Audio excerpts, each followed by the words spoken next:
Hello everybody, my name is Ginger, whatever variation you will like, and today we're playing some NieR Replicant.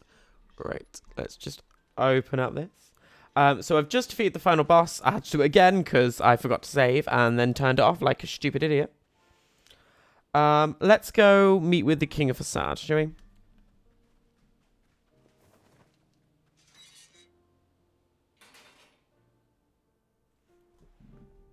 I think it's a good thing to do.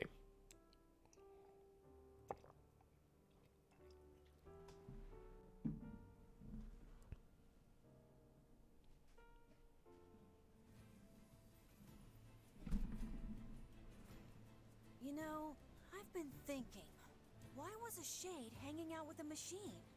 It appeared the creature was actually issuing orders to that mechanical minion. Oh. Do you think the shade had a reason for what it did? Actually. Look, it doesn't matter what a shade is or isn't thinking. All that matters is that we kill every last one of them. Well, he's aggressive. Right. Sure. The idea of a shade trying to protect a robot is goddamn absurd. Yeah, that's true. Still, you guys should be careful. Oh, do you care about What do us? you mean? If the shade inside me ever takes over, I'm probably going to attack you. That's not gonna happen. You are no shade. The lad is correct. You are many things, Lassie, but a shade is not one of them. Shades, for example, do not come equipped with such foul and scurrilous mouths. They do. Cram your face up your own asshole, book. Don't worry, Kaine. If your shade ever takes over, I'll stop you. He is the ultimate weapon. Will you? I'm just readjusting my microphone. There we go. Thanks, Emil. Emil is the Donald Duck, really, of this game, because he heals you, but it's so like sporadic. Right, let's go back to Facade. I think the best way is just to go to on here. Oh wow, okay. I just want to jump down here. Where are you, boatman? There you are. Ho there. Ho there! Desert, let's go.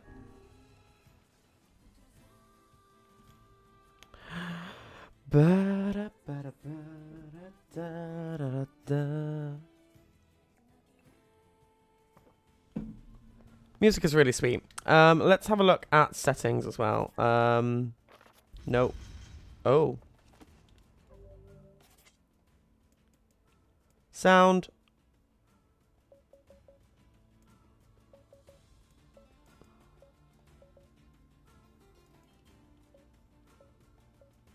Okay. Apply changes. Cool. So they're a bit quieter. But the music's a bit higher, because it's always important to hear the music. It's got good music. Won Game Soundtrack of the Year. It should have won more awards, and that's the biggest crime of 2021. Was it one? Yeah. I don't remember. I'm assuming we go to Facade and see the king in his quarters, rather than go to the... I was about to call it Frog Graveyard. Not the one I'm looking for. The Wolf Graveyard. Well, Wolf Place. To kill the beast! I also get circle as the, as they call it in lots of games, action button.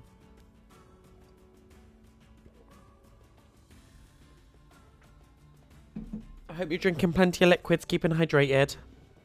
I always forget to while I'm recording and then end up with a throat that's drier than fucking sand. And I'm just like, oh, okay, great. I'm choking on my own voice and then often lose my voice because of that. I need to keep my voice nice and I need to keep my throat hydrated in order to make it like my voice not to go as much.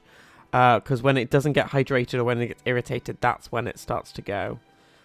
Like when I was when I get really drunk and then throw up and then that makes my voice go for like a day and a bit.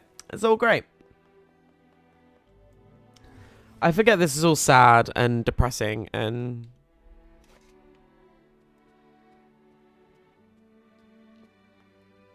Because he's lost his wife. Is he outside? Yeah, let's fucking go. Time to avenge her.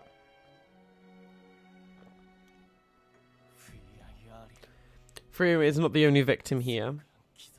The goddamn walls continue to claim the lives of many people. I will not allow them to suffer anymore. As the king, I will take a stand. And if the rules say I can't, then damn the rules. Oh, wow. Madness. The wolves who attacked were only a fraction of the pack. How will you fight them all? I will not be defeated. Count us in. That is too much for me to ask. I'm not doing it for you, dumbass. It's for Fira. Kaine, you can't speak to a king like that. If this is indeed the plan, then let us make haste. We can ill afford another tragedy. Thank you, my friends. You're so welcome.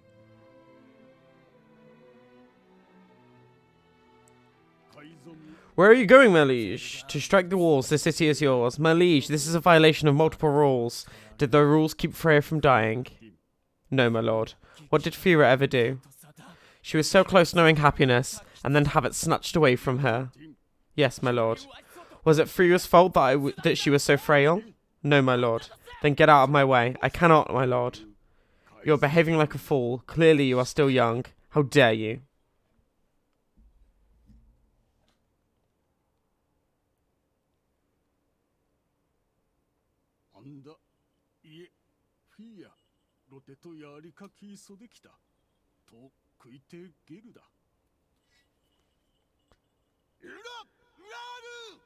I think we've seen this before, so...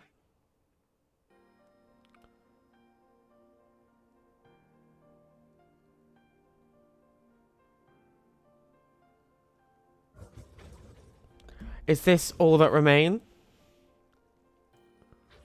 The humans will be upon us shortly. We can make your escape if we move now.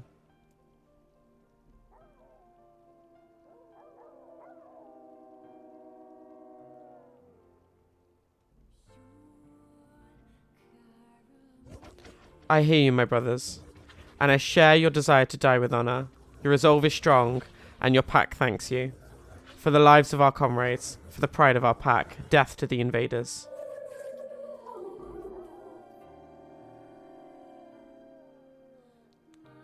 Why do they play depressing music?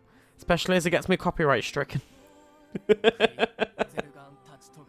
It's claimed, not stricken, so it's fine. This is their den. I am so sorry to ask so much of you. Let's move. Chimera Goran.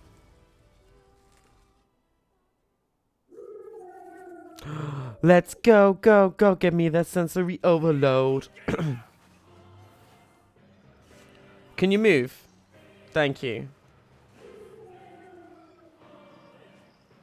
The wolves appear to be targeting the king. Oh yeah, we can't let the king die. Be careful, my king, my liege. Cool.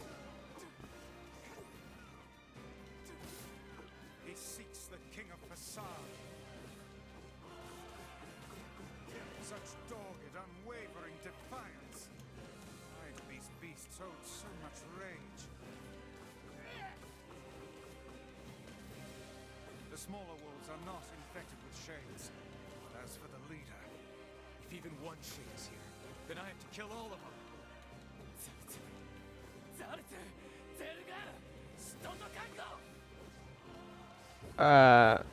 Just let.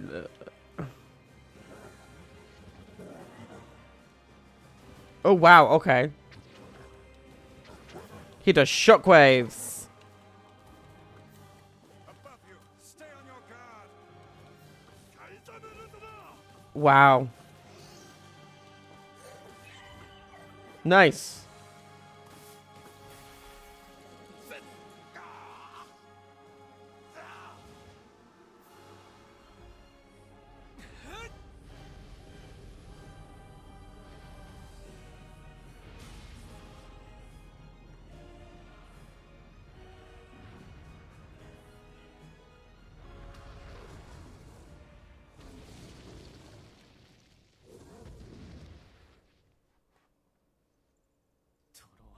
Horrid beast, die. We cannot know peace so long as you draw breath.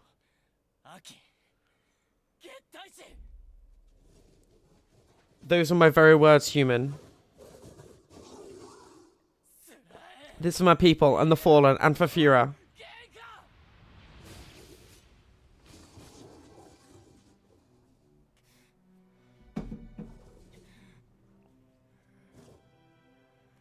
What have we done to deserve such a fate?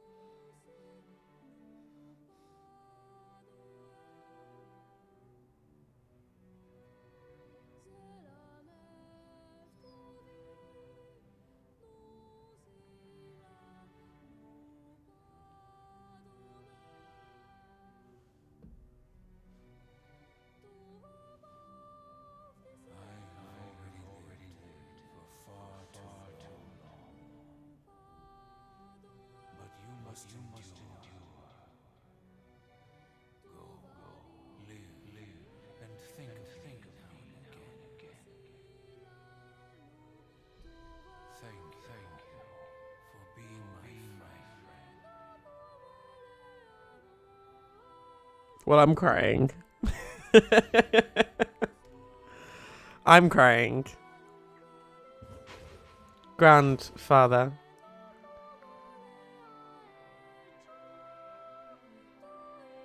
Dogs. Dogs affect me, and Wolf is just a big cuddly doggo that's got a bit of more of a bite, you know? They're wild doggos. They're wild chihuahuas.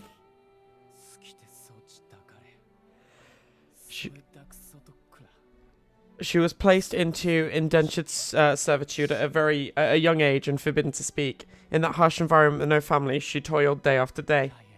And just as her future was looking bright, I believe that young Fira was perfectly content with the life she had. she was. Of course. Does this not sound like what she would say to you? Well, she couldn't speak. She was terribly proud of her king, and now you must do all you can to honor her memory. I will do my best, I swear it. I'm sorry, I need to be alone right now. The king isn't allowed to shed tears in front of others. Infernal rule. The people of the mask live and die by our rules, and sometimes you even break them. Isn't that right, Fira? This is all the Shade's fault. I think he's directing his anger at the wrong people, personally. Not the king. The king's the correct, you know, like, he's correct in his anger. Maybe Popul has found some information about the Shadow Lord. Let's drop by the village. Very well. That's what I was thinking of doing. I was just going to the sand pit, these guys. And then we can go to the desert entrance. And then we'll just run back to the village. There's no point of catching the ferry because it's probably about the same distance. It's probably shorter still, but it's just easier to do this way. And that's where the massacre was. Just there. Right there. As long as you can see it.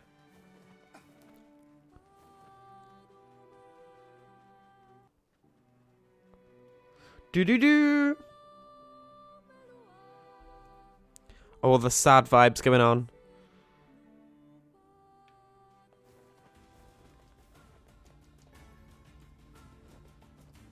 Okay, so let's now go to the Popola. Let's go and see her and see what she's got to say about this.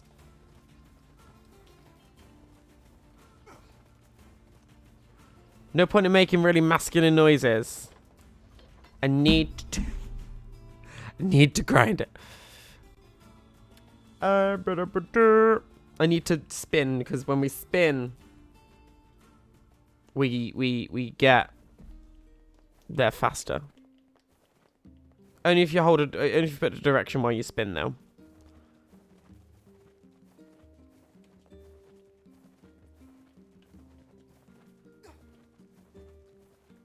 There we go. Look at us go. I know we're a spinner.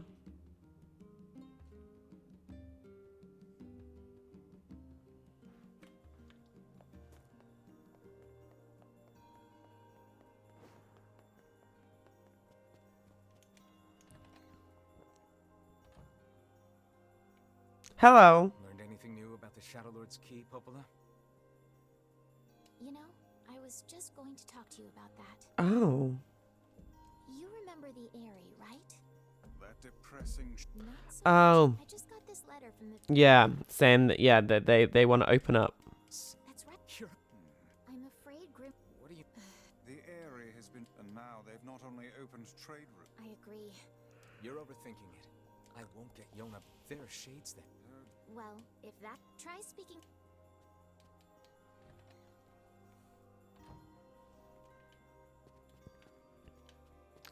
Okay, right. So, what are we gonna do? I don't know. Ba-dum. Bruh.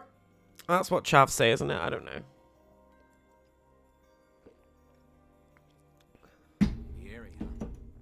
All right, let's go see the chief. I've taken a drink out of this glass with, and it's had like lip balm on that's quite fragrant and tastes of something, and I can't quite pinpoint it. I know what lip balm it is, but it's not a very nice taste, so I need to wash the glass. It's less. It's been. I've used it for like 12 hours, and you might think, oh, it's disgusting and gross. I can use it for days at a time, and it's fine because it's filtered water. It's all I drink out of it. I don't drink any other things. Fathom that village setting up a mercantile. They must have truly opened their minds. In such a short space of time. My doubts. Yeah. Aren't you glad to be going back home, Kaine? Home? That place is a shithole. Ooh, the village. Ooh. It's home to so many terrible widow memories, isn't it, Kaine? Shut up, shut up, shut up! Cool. Let's go. It's always interesting to see Tyrone, like and that's what she faces with every time she speaks, even when she doesn't speak, and it's quite interesting to see that. Although I do feel like he's very much try-hard edgy, you know. We do not desire needless conflict. If we can continue to live with humans, Then we can continue to live peacefully. But that young man will come. Yes, the young man will come. He will kill us all, women and children included. What should we do? What can we do?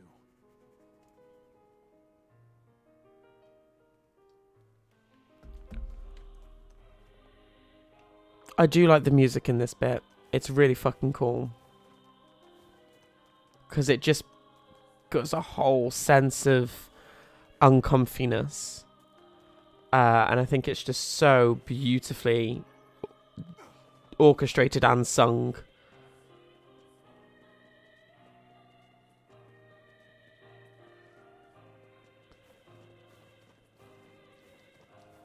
It does. NieR always strikes a chord with just how beautifully everything is presented in terms of musicality.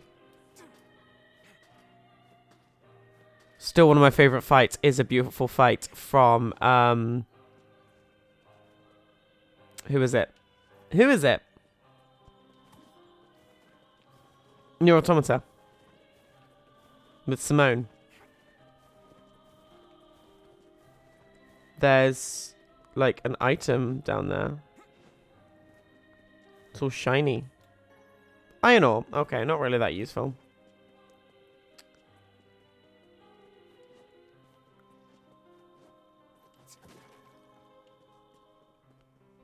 Do we not get like giant eggs from here?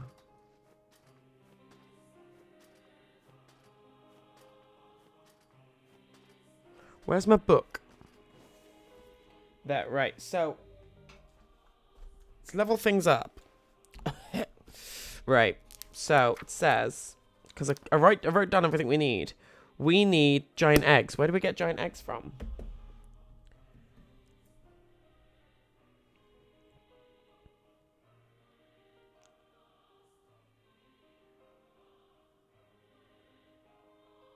Giant eggs NieR.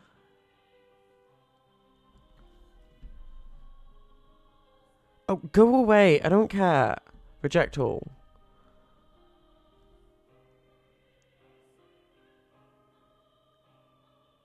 Okay, so they're not in the area. That's fine. I just knew we had to come here for an egg at one point. I think, maybe. I don't know.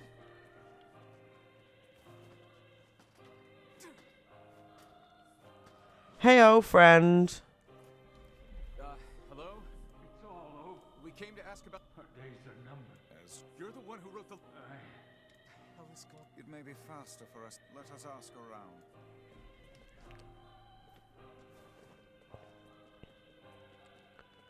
Right, we could jump down there, I suppose. That's an option. I don't know where it would take us.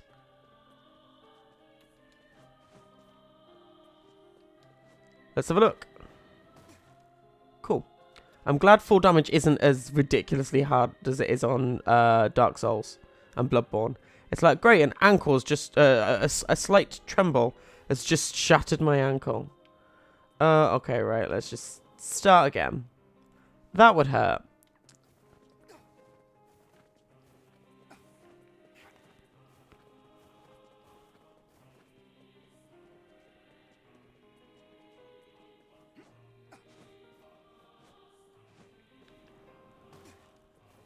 I'm terrible at navigating this village, mostly, but... it's manageable, it's just... it's not as complex as I first thought, but it's always more complex than it needs to be. Right, so let's go and have a look at the weapon shops instead of just ignoring that. Have you got anything? No. You're so welcome. Have you got anything? Not that I want to use. Hope you grow. Well, No. come back. Get the medicinal herb up, and then about it. Come back. A letter, huh? Yeah, I think I heard something about that. So, you... Maybe. Which e... Oh, and if I may ask, You could say that. I've heard the rumors.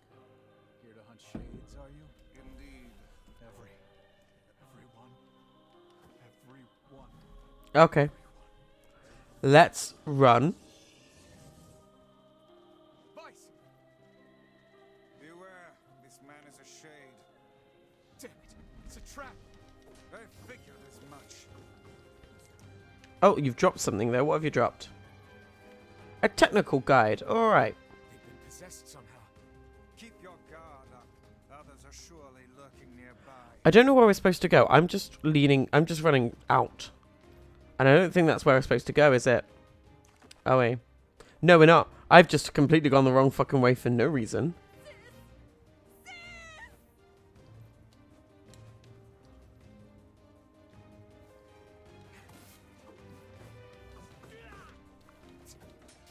I was like, we've got to run out. Yeah, that's what we have to do. Goddamn time. 1,000 apologies. We were distracted by the local welcoming party. Want some help? A carnival of murder? I love it. Yeah. Kaine, the villagers are possessed. But not all of them. Some are still human, so be careful. Yeah, I've just been killing even the ones that are human. I'm just like, yeah, no. Oh, I can't kill you.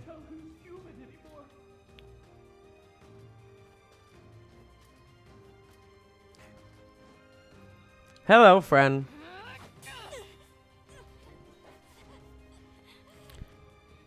Oh. Get out of here!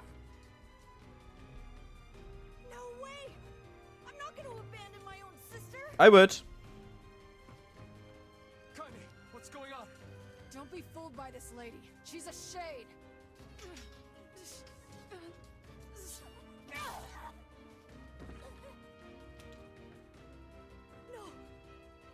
No!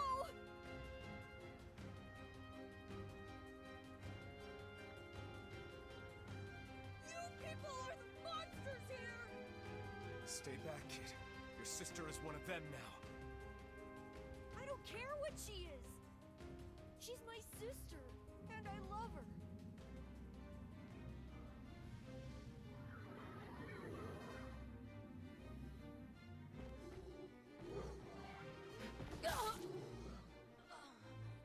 Oh, great.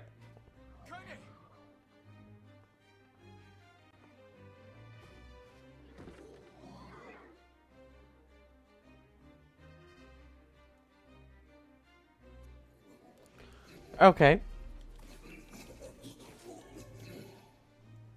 Drop rate 25%. Very nice.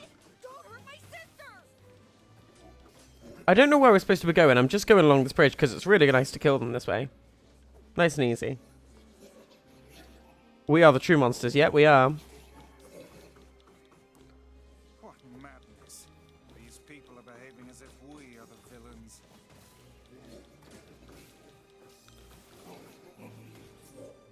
There's a lot of blood that's going into them. Over there. Oh, it's health sounds. That's what they keep dropping. And we're just like, yeah, no, we're fine. Please, I beg of you. What could those black swirls be?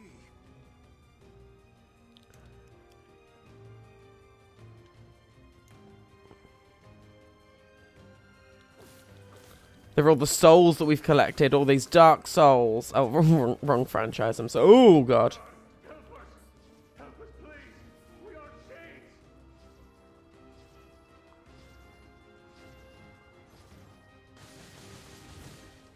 Are you fucking kidding me? Why are you here? Everything was fine until you showed up. Always is the way. I ruined everything. What's happening? Oh, we can skip if we've... Yeah, we've seen that bit before. It's fine. I feel something from within the creature.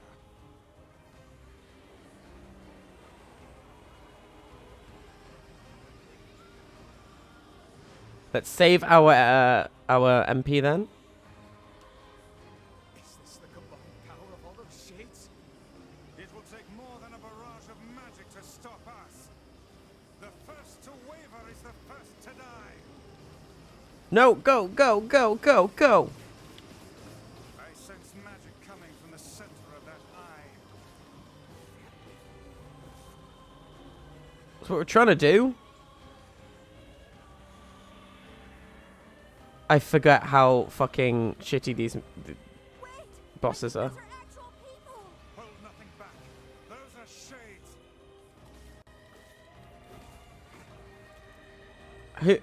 Who are actual people or shades? What are you talking about? What are you talking about, Willis? The surrounding tentacles appear to deflect magic. Now, focus your magic on the beast's center. That's what I was trying to do. Such speed. Cool.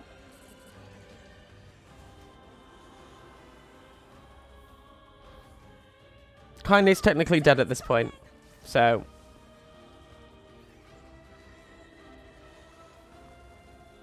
Its weak point is located around the back. Try attacking it from above. Right, okay. I'll try to pin it down. Emil! Emil! I'll keep it busy. You should be able to attack from behind. Just how my grinder meats go. Please, hurry. Emil can handle this. We must circle behind the creature at once. No, come on. There we go. Oh no, I need to go up to the chief's area, don't I? Closer. You cannot harm it from below.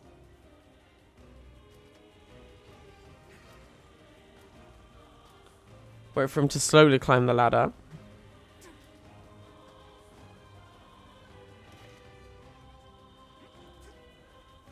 You must strike it in the eye.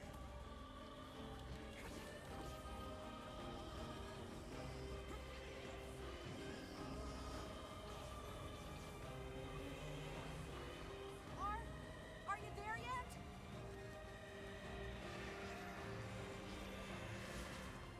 Did we get it? It is escaping to the inner level. Right, so we need to go... Coming.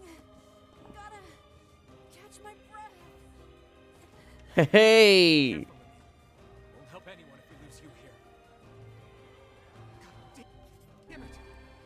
We beat the hell out of that thing. How can it still move? Its combined powers are beyond even my greatest suspicion. Just let me kill you. Come on. There we go. Help me take it out! I'm on it. On date or they what?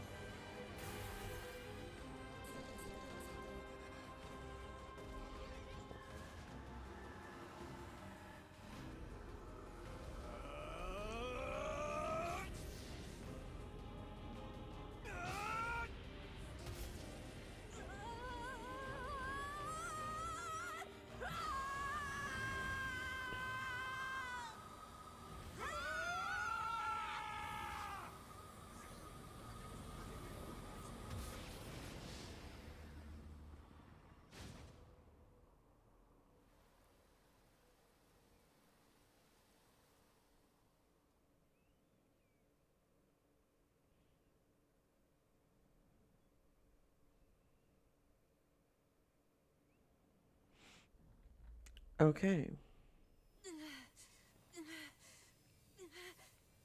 Emil, wait!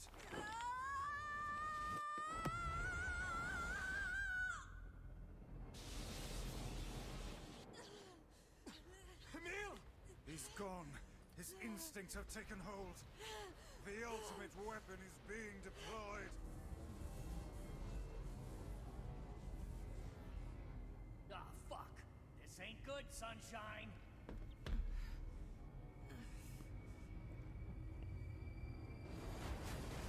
No, that's not good.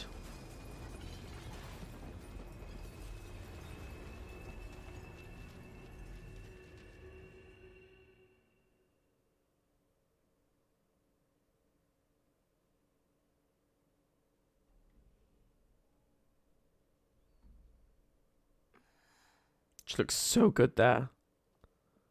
As does he.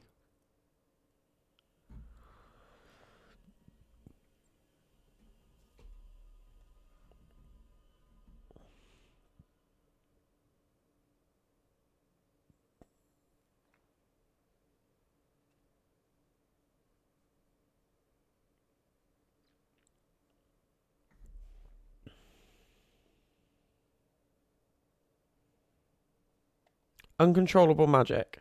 I have to protect the people I love. That was my only thought as I unleashed a magic powerful enough to destroy not only the Shade but everyone else as well. All of them. So many innocent lives. Destroy. Eviscerate. Crush. Kill. Those are the dark impulses that overwrite all other thoughts. As a being that it was created as a magical weapon, these are my instincts. Or maybe it's better to call them our instincts. Emil's dream, Rampage.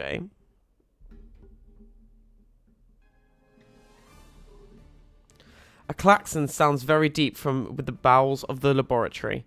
Thick metal shutters drop down, sealing off the room with a series of dull metal thuds. Abort the experiment. Number 6 is out of control. Everyone get out of here. Now. Get out the... The researcher's words are abruptly cut off as a massive hand materializes out of the gloom and lifts him high into the air.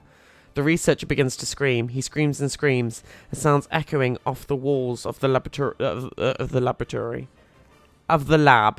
until the hand squeezes down, coating the room in a deep crimson hue. The rest of his colleagues stand in silent, mouths open, unable to process what they've just seen. Then a female scientist takes a step back and lets fly with a heartbreaking wail. But this is a terrible mistake, for the sound of a cry suddenly brings forth a monster in all of its terrible glory. Its body is a bloated corpse, its head a grinning skull, and it is massive, many times the size of a human. The head lolls from side to side as it tromps around the room on all fours, bringing to mind the wild maneuverings of some wretched, starving beast. The creature, this thing, is experiment weapon number 6, also known as Halua. Oh no, please stop. Oh my god, save me! Save me, I don't want to die! One by one, the maddening cries of the researchers are silenced. If number 6 understands their petitions, it pays them no heed, instead continuing its rampage of destruction and slaughter with a focus that borders on obsession. After an eternity, the screaming stops, the alarms fall silent, and only then does the creature make a sound, howling out with the unfathomable roar that echoes up and down empty halls of the blood-soaked laboratory. It's the sound that curses those who have dared to bring such evil into the world. and yet that also seems to be pleading for help.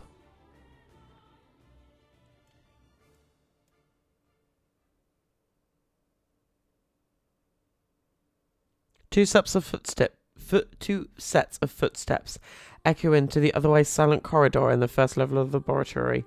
One belongs to a young boy, his eyes blindfolded and his hands restrained. The other belongs to a severe man in a long white coat. The man drags the boy along by means of a long chain attached to the set of shackles on his wrists. Rubble is scattered here and there across the floor of the corridor, making the journey an exceedingly difficult one for the boy who cannot see. Excuse me? Could you please walk a bit slower, sir? I'm not used to being blindfolded and, rather than stopping, the man only increases his pace, causing the boy to stumble in an attempt to keep up. This last humiliation proves too much, and the boy finds himself unable to arrest his fall. Without the ability to brace himself, he topples to the floor, smashing his head on a pile of debris and causing a trickle of blood to worm its way down his pale, frightened face. Agonized by the pain, the boy inadvertently opens his eyes, causing the falling drops of blood to emit a strange crackling sound before they transform into tiny white rocks. "Close your damn eyes," roars the man. "Yes, sir," stammers the boy as he slams his lids shut. He hadn't fully realized the blindfold had slipped off during the fall, but now as he keeps his eyes squeezed shut so tightly that sparkles appeared against the black of his vision. The boy is Emil, also known as Number 7.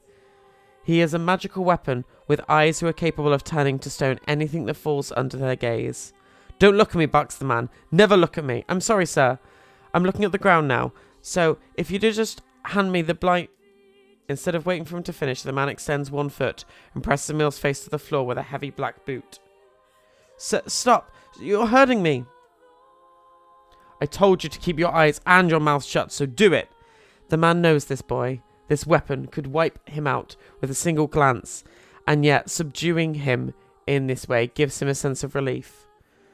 After making certain the boy is sufficiently cowed, the man leads down, retrieves the blindfold, and knots it tightly around the boy's quivering head.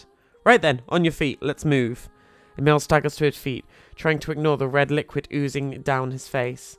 The blood doesn't matter, the pain doesn't matter, all that matters is finishing the job they had set out for him to do. The second level of the laboratory is even worse shape than the first. The environs are littered with rubble and rock, making the thought of a decent foothold laughable.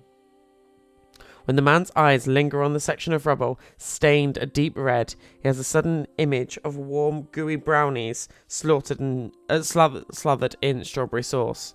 His stomach lurches at the thought, but when he attempts to avert his eyes, they land on the remains of a human being rendered into what only could be described as paste. The man blinks. His mind goes strangely blank before attempting to determine how many humans had been sacrificed to create the scattered piles of flesh around him. After a moment, his thoughts simply cease altogether, as if his mind realizes that trying to put such a thing into form is folly. You can go the rest of the way on your own," says the man in a voice much weaker than he wishes it to be. "I mean, what's it matter? You're not even human. You're a monster." With this, the man spins around and dashes down the hall. A helpless Emil simply listens to his footsteps of his erstwhile captor fade into the distance. Emil finds himself alone in a room with the stench of death and blood. For a moment, he considers opening his eyes, but the thought of the horrors that await him quickly squashes this plan. Instead, he stands still and listens intently. Eventually, a far-off sound reaches his ears. That's the howl I've heard before. Emil resumes walking, using the sound of the distant voice to guide him, almost as if it was calling him home. By the time Emil reaches the third level, he's moving on memory as much as sound. His hands are facing covered in fresh wounds from the numerous falls, but every time he thinks about giving up, his mind returns to his sister. We studied together, we ate cookies together, we cried together, we laughed together, and sometimes I was the only one who got yelled at. That's why I was never lonely. Our being together was allowed me to stay so strong. For Emil, his sister was all he had to live for. So, holding that feeling close to his chest, he presses on, one slow step after the other. Finally, Emil finds himself drawing close to a certain experimental chamber in the deepest part of the laboratory. The howl is very close now, as if it touched as he touches the switch controls on the door, he thinks about his mission. Number 6 is the ultimate weapon. She is his sister, and he must turn her to stone. The door slowly opens, revealing the massive interior of the experimentation chamber. After a few steps, Emil removes his blindfold and slowly opens his eyes. His sister lurks before him, but she looks nothing like the girl he once knew. Instead, he sees a savage beast crawling on all fours through the shredded remains of the researchers. As the thing that had been his sister slowly stops and tilts his head in Emil's direction, he focuses his gaze on it. A series of soft crunching noises emerge from the creature as his magic does its terrible work. First the fingers, then the hands, arms, legs, head. What little colour the beast once possessed now fades into a dull, ashen grey, and yet somehow it summons what strength remains and pulls itself towards Emil, one slow, lumbering effort at a time. Wailing, the massive monstrosity closes in. Is she worried about me? Or is she coming to kill me? Emil feels prepared to accept either outcome. After all, it was his older sister, the person he loved more than anyone else in the world. Halua, the moment Emil speaks, number 6 suddenly comes to a sudden halt. Silence descends on the chamber as the siblings stare at each other. I'm sorry, Halua, but everyone says you're too powerful.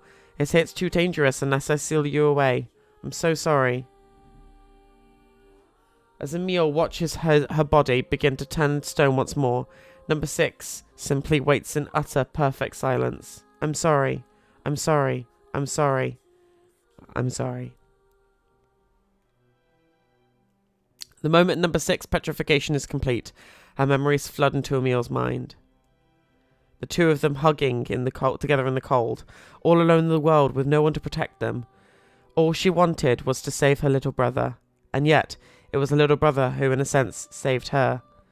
The moment the petrification is complete, Emil sinks to his knees, a frozen sister and a little brother racked with sin.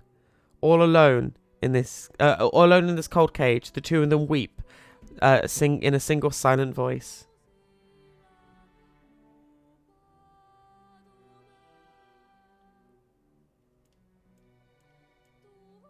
It was our combined power that destroyed the Aerie. Whole existence, entire lives, even their memories. We took it all. We took everything. My sweet, gentle sister turned into a monster, and the same thing will happen to me now I have her power. If my instincts of the weapon win out and destroy me in the process. If this power ends up hurting someone I love, What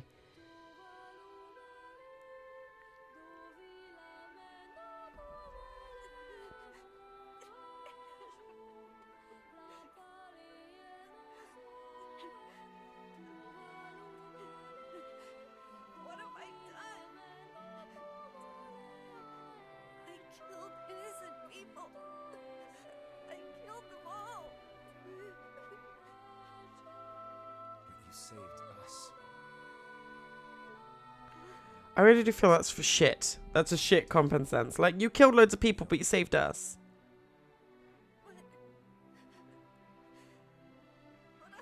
It's all right.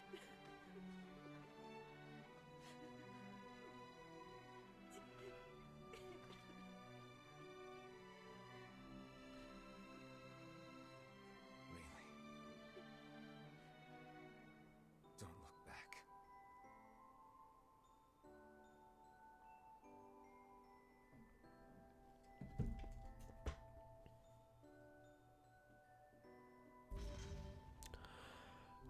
Okay, and with that, I'm going to end the episode here. So I'm going to say that... Oh, hang on, there's a scene. We had best be off. Yeah. Yeah, so I'm going to... That was a very complex scene. I'm going to say that my name has been ThatOneDude. You've been watching me playing NieR Replicant. If you enjoyed, please feel free to like, comment, subscribe. It helps me out far more than you'll ever realise. And hopefully I'll see you in the next one. Bye, guys.